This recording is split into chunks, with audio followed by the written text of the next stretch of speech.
Thank you so much for joining us on the What's Trending. I am Moses Omogana. Today we kick off with tragedy. It is indeed a sad, and a tragic period for those of us here in Lagos, and of course for every Nigerian who might have a heart. I'm sure by now you suspected why I said so.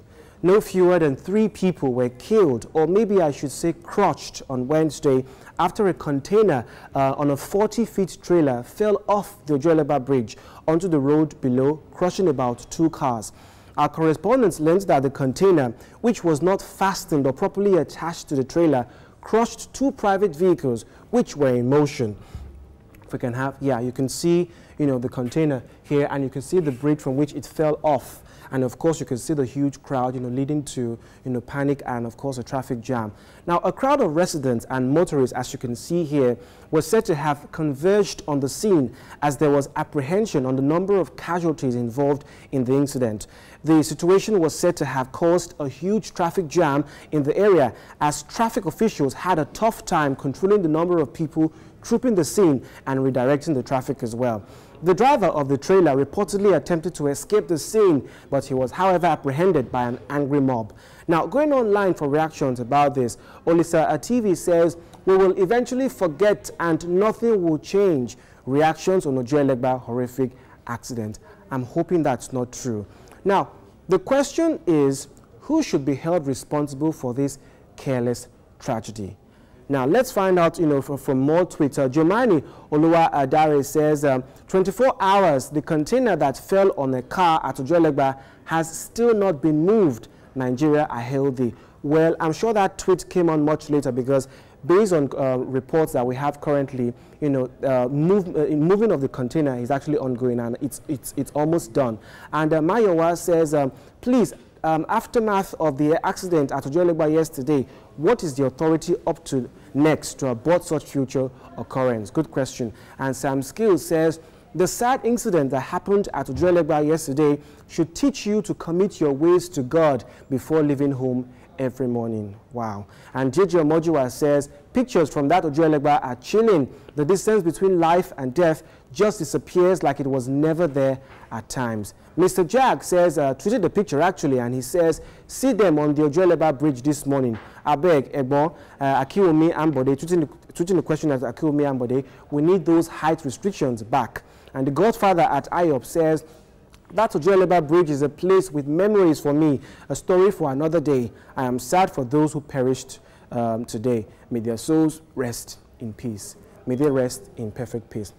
Now, I posed a question earlier, and I said, who should be held responsible for this? I'm not quite sure. I understand that, people will be angry with this. And from the report, it said that the driver attempted to escape and an angry mob apprehended him. But really, the driver of the container has little or no business with really what happened. Because let's face it, he's a driver and he has bosses, he has authorities that he follows. He was simply doing his job. The main people we should apprehend or that we should be angry after are, of course, the company and the owners of this vehicle. There is a standing law that says that no truck or heavy-duty vehicle should ply the road between the hours of 6 a.m. and 9 p.m. So what was this trailer or container doing on the road? And of course, you saw in that report, it says that the container was not even fastened to the vehicle, making it dangle. And people were even running while it was dangling before eventually claimed 4 lives or 3 lives. I think those people, enough is enough. We've had so many, people, we've had, carelessness, a careless tragedy, I will call this, where people lose their lives and nothing is being done. As Olisa TV says nothing will eventually change. I hope the authorities or the governor, Akiwumi Ambode, will take this seriously and ensure that justice is being done to serve as a scapegoat to others who think that they can get away with the law. This is unacceptable. And in view of this, we actually have a package report from Femi Akonde, our correspondent, who was there live on the scene. We'll have a look at that now. A truck falling off the bridge would definitely cause a scene like this. A car crushed by a falling container is a result of this fatal accident in Ojuelegba. 4 persons were pulled out of the smashed car, dead. The container was on the verge of falling. But then it continued moving. But that was a last man there at Barras Bus Stop who was supposed to stop that vehicle from plying the bridge. Nothing happened until when the vehicle got to the top of the bridge. Immediately, the container fell down, and it fell down on 2 vehicles.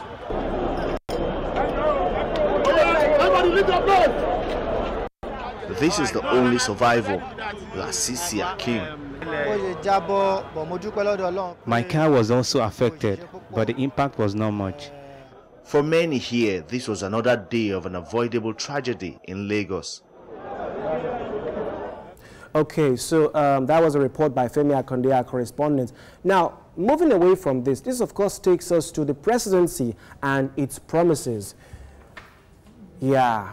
On Tuesday, the 1st of September, Vice President Professor Yemi Osinbajo revealed that President Muhammadu Buhari plans to redeem the promise of giving primary school children free meals. At the 45th Annual Accountants Conference in Abuja, Mr. Osinbajo revealed this information to the general public. According to him, the free feeding scheme is a core project of the federal government in an effort to yield about 1.14 million jobs and increase food production. Reactions online about this, for example, from Nene George says, "Let it kick off first. We are tired of long grammar every day." And My Hearty says, "Nice one, but it won't work in Nigeria. Some hungry thieves will be diverting the food." Interesting point there. And Asonye Hejeri says, "Rhetoric to performance. Buhari pledges free meals to primary schools. Hope this pledge will not be denied in future." Interesting. And Apple says, "When will he start paying the 5,000 naira he promised Nigerians every month?" Stanley Padre Pio says, tweeted the picture actually, and he says, at Moses TVC News, hashtag denial of campaign promises. APC, this is a denial of campaign promises. There is God, though. Interesting. Now, it's interesting how people are actually very doubtful or skeptic about the whole promise. I remember when they actually made the promise, the APC campaign. But the questions I want to ask is, first of all, what will be the quality of this food that you are going to prepare for these primary school children? Is it going to be a situation where you are making beans and they will have to be picking out the weevils from the beans? Or secondly, how many Nigerian parents will even allow or be comfortable to allow their children to eat in public like that? Now, thirdly, the most important point I want to raise here is, won't it be better to even give our children a free education as opposed to giving them free meals? I mean, I would think, I'm just speaking personally, I would think that giving people free education will be a long-term, qualitative tool than giving them free meals or temporarily filling their stomachs. The money you're going to use or spend, on making those meals should be channeled into giving them a free education. I think our federal government needs to think about that. Now, before we call it a wrap on the what's trending, this is a very interesting one. You can see an FRSC official, tackling a supposed passenger. Now, I'm going to fill you in what actually happened. Now, some officials of the Federal Road Safety Commission, shameless officials, I should say, virtually threw decency to the winds yesterday morning in an attempt to arrest a bus filled with passengers in Alausa, Lagos. The reason behind the alleged arrest was said to be because the driver didn't have his complete particulars. Now, one of the FRSC officials boarded the bus and struggled for the steering wheel with the driver while the bus was still in motion. Now, when the bus eventually came to a stop, the FRSC officials decided to assault or physically abuse the driver by beating him up. They beat up the driver and some of the passengers and towed the vehicle away to their office. Thankfully, an unknown passenger had this all on tape and decided to share it with us. Let's have a look.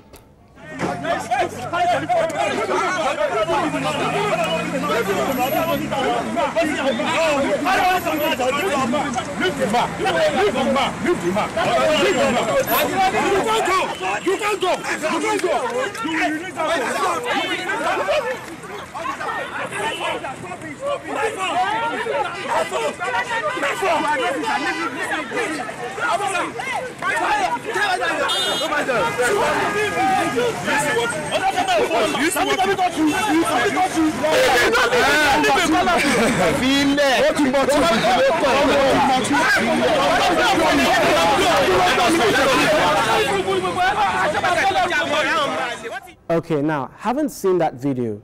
Do you think that there was a problem with how the arrest was being carried out? or how the situation was being handled by the FRSC force.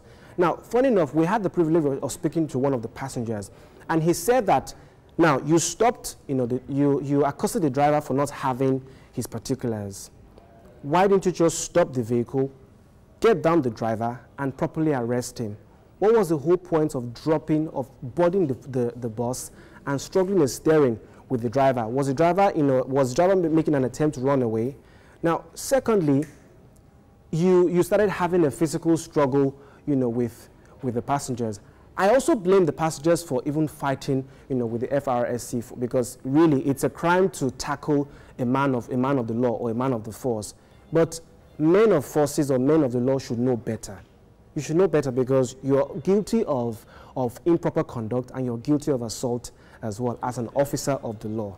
I think it's interesting how our FRSC people or men of the force, it's really not exclusive to them. Even the police, and other men of the force are, guilty of this. It's interesting how they like to show their forces when it comes to this, but when they hear even knockout, you will not see policemen in that area again. When Amabas will come, they will tell you they don't have fuel, or one tire of their vehicle is in a kafanchan, or the cars refuse to move. One excuse or the other. When it's time for them to show their force, you don't see them. But when it's time for them to show their muscles to harmless civilians, you begin to see and display force. Interesting. The people you are supposed to protect are those you should protect, not fight. Of course, with this, it's a wrap on the What's Trending. If you have issues, trending in your local community that you'd like us to talk about, feel free to tweet me with the Twitter handle at Moses TVC News or with the hashtag What's Trending. We would definitely love to hear from you. We'll be getting comments and tweets from you recently, and of course, we would like that to continue. Keep that coming. I'm Moses Umogena, and I'll be seeing you next time. Bye for now.